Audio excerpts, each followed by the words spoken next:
Welcome to Pindar Poetry. We hope you learned something new. You start with 2 essentials: a powered AirPods case and your iPhone unlocked. Make sure Bluetooth is on and you're on the Bluetooth settings page. This helps pairing appear immediately. With the AirPods inside, open the case lid near the iPhone and hold it there. This triggers the pairing frame. Once done, look for the AirPods name on screen.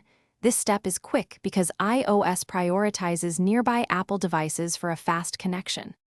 You'll see a pairing animation. Tap the Connect button to continue.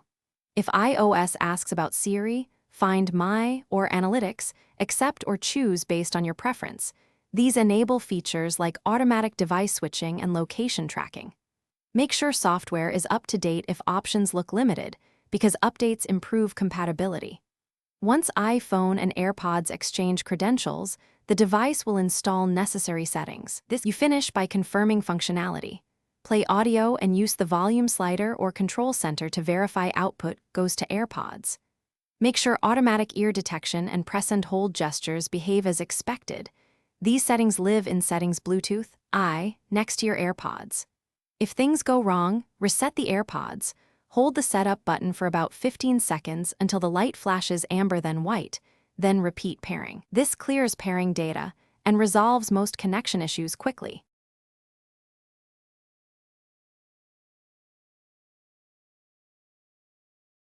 Thanks for watching.